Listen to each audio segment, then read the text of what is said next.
Bien, nous, à la Maison d'Ariane, ce qu'on a identifié comme priorité pour répondre aux besoins des femmes qui ont des problèmes de santé mentale dans la région, c'est vraiment une ressource alternative en santé mentale où il y aurait une pratique de l'intervention féministe. Cette ressource-là, ce qu'on souhaiterait, c'est que ça soit une ressource ou un milieu de vie, mais aussi une ressource avec un volet hébergement. On croit que ça répondrait vraiment aux besoins de ces femmes-là. Ça leur permettrait, entre autres, de collectiviser leur vécu. Ça leur permettrait de donner un sens réel à leur vécu de femme, à leur souffrance, à leur détresse. Dans un temps de crise, on le sait, comment que ce soutien-là peut les amener à aller ailleurs, finalement, qu'une hospitalisation ou bien un centre de crise. On souhaiterait que ces ressources-là soient là pour aider les femmes, que ce soit des ressources qui soient accessibles, facilement accessibles, qu'elles soient gratuites, qu'elles soient ouvertes 24 heures sur 24 et qu'on y retrouve une panoplie d'ateliers, je dirais des ateliers de création, des ateliers de formation, des ateliers de soutien, mais aussi du support, de l'accompagnement, de l'intervention individuelle, beaucoup d'interventions de groupe et probablement aussi un volet de défense de droit. Moi, j'ai une préoccupation particulière pour toutes les femmes qui ont vécu une agression à caractère sexuel, au niveau aussi de qu'est-ce qui existe comme ressources en santé mentale. C'est pas évident ouvrir sur un sujet comme les agressions à caractère sexuel. Alors, ça demande énormément de courage aux femmes. Souvent, les femmes vont nous mentionner ça, qu'à l'intérieur d'une heure, ils vont commencer à aborder le sujet, puis ils n'auront pas assez de temps pour terminer. Parce que quand on parle de cette problématique-là, puis je suis certaine de d'autres problématiques reliées à la violence, quand elle commence à ouvrir, c'est comme une porte qui ouvre et c'est pas évident de la refermer au bout d'une heure. Alors, je sais qu'il y a un manque flagrant au niveau de ressources d'hébergement pour ces femmes-là, où elles pourraient être soutenues 24 heures, 7 jours. Et quand on parle de ressources d'hébergement, je sais qu'il y a aussi d'autres ressources d'hébergement qui existent, qui sont mixtes. Et c'est pas toujours à propos pour les femmes. C'est pas évident de parler, entre autres, d'agression sexuelle et d'avoir des hommes présents quand, pour la plupart, c'est des hommes qui les ont agressés sexuellement. Alors, c'est pas évident d'ouvrir cette problématique-là dans une ressource mixte. Ça peut être même très difficile. Et aussi, s'il y a des intervenants masculins aussi, ça peut être difficile. Je dis pas que c'est pas bon du tout, mais dans un premier temps, ça peut être vraiment difficile. Puis ce qu'on sait, c'est que toute femme a besoin d'être crue.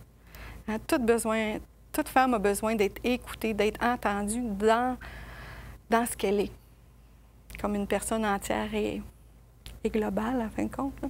Ces femmes-là sont aussi souvent des mères. C'est des femmes qui ont toujours cette conscience-là aussi d'être mère et qui se retrouvent à être souvent invalidées dans leur rôle de mère. Parce que, bon, avoir un problème de santé mentale et souvent cumuler d'autres problématiques, soit de la toxico, de la violence conjugale, d'autres problématiques, c'est aussi souvent être invalidé dans son vécu, mais invalidé aussi dans ses capacités, donc aussi dans ses capacités de mère. Bien, moi, je fais partie du comité CAGE de Montréal. Ça, c'est pour la garde en établissement.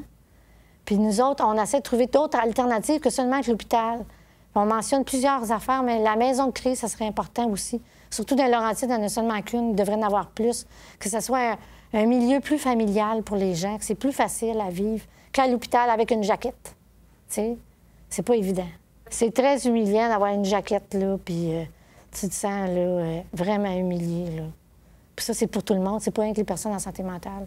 C'est pour tout le monde qui vivent ça, là. Quand ils rentrent à l'hôpital, puis se fait changer, puis ça aide tous tes sacs, là, puis t'as pas d'air d'aller dehors, là. C'est pas évident, là.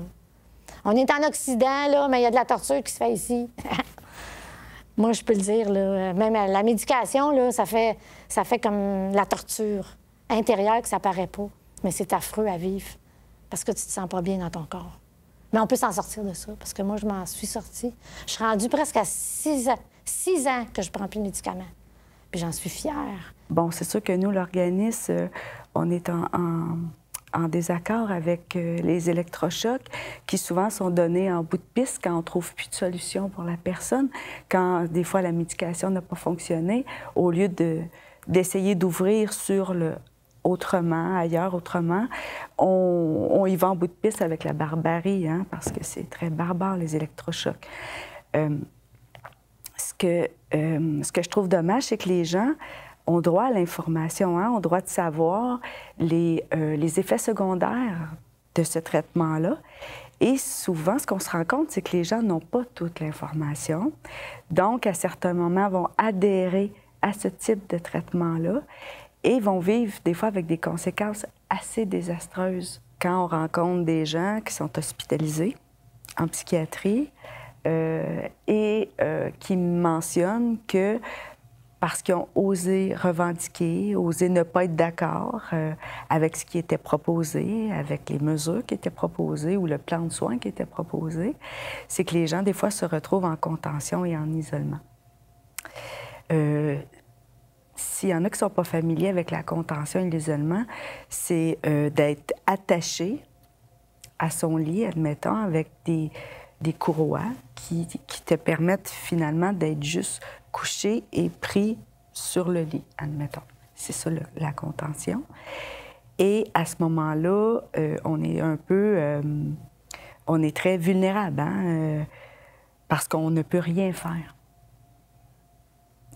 Et ce que, malheureusement, des fois, ça peut donner comme avertissement aux personnes, c'est si tu recommences, c'est ça qui va t'attendre, c'est ça qui va t'arriver. Quand on fait de la contention, quand on attache, peu importe, ça fait vraiment revivre souvent l'agression sexuelle et ça en rajoute une autre couche, ce qui fait en sorte qu'il y a d'autres conséquences qui se rajoutent aussi à l'agression elle-même. L'agression, c'est une chose, les conséquences, c'est vraiment autre chose et c'est souvent au niveau des conséquences qu'on va essayer aussi de travailler. Parce qu'on ne peut pas changer nécessairement l'agression, mais on peut avoir un pouvoir aussi sur les conséquences. Je pense que toute chose doit être faite dans un objectif qui permet aussi à la personne, à la femme, de reprendre du pouvoir sur sa vie. Je trouve que le système est très économe quand il s'agit de faire connaître ses droits aux gens. C'est sûr que lui, il ne veut pas qu'on les connaisse en quelque part. C'est comme il y a une loi dans le Code civil qui dit qu'on doit informer les gens, mais en même temps, ils n'ont pas intérêt à le faire parce qu'encore là, il y a risque qu'on consomme des services et que ça coûte plus cher. Mais on en consomme de toute façon. Fait que la personne qui ne connaît pas ses droits va consommer les mauvais services de la mauvaise façon au mauvais moment. Tandis que si moi, on m'informe de mes droits, je vais aller droit au but, puis je vais régler le problème avant qu'il s'envenime. Fait qu'au bout du compte, c'est plus économique pour le système si on nous informait de nos droits, ce qu'ils font pas. Je trouve que des fois, les conditions de vie des femmes, c'est pas facile.